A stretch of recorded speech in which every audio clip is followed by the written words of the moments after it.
If they're scoring runs, the opposition will be very worried. But what will be very tricky for India, on loyalty alone, you have to go with, if you're not playing KL Rahul at number 5,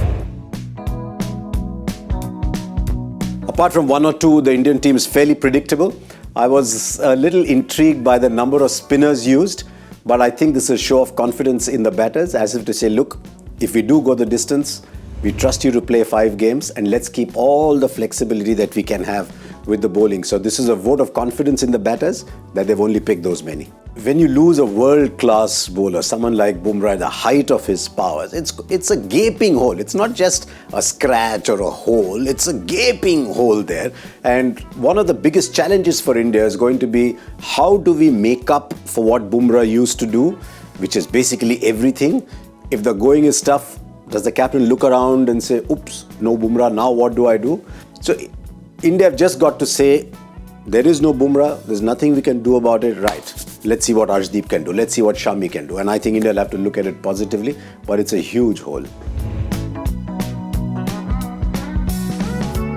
Yes, Rohit and Kohli will be the centre of attention simply because they're playing a format in which they've been absolute kings.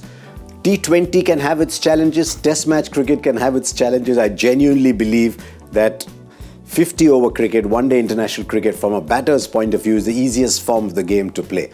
And that is why I think Rohit and Virat Kohli, if there's one form of the game they will continue to play well, it is ODI cricket. So yes, they will be the centre, and if they're scoring runs, the opposition will be very worried. I think India want to have batting as deep as possible. India cannot have batting as deep as possible using fast bowlers. So they've pivoted to a strategy saying, come what may, we're going to play 3 spinners. And each of those 3 spinners should be able to bat, or at least 2 of those spinners should be able to bat anywhere in the top 8. And that explains why these finger spinners come in.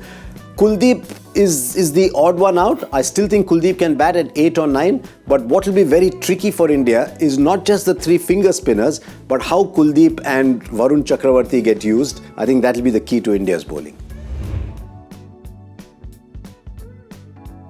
I think on loyalty alone, you have to go with KL Rahul, because the last time India played any serious form of one-day international cricket, he had an outstanding tournament. But I don't see any upside in playing KL Rahul at number 6. If you're not playing KL Rahul at number 5, you might as well play Rishabh Pant. Arshdeep Singh, because I think he's got to do what Bumrah did.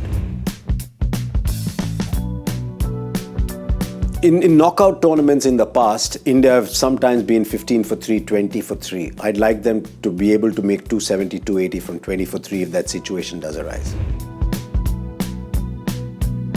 I think India's definitely start favourites.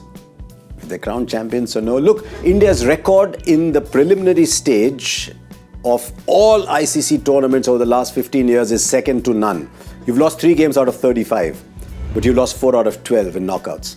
So I think when it comes to the knockouts, it's anybody's game. Though 50 was a little more predictable, but it's anyone's game when it comes there. But I think the opposition would also believe that India start favourites in this tournament.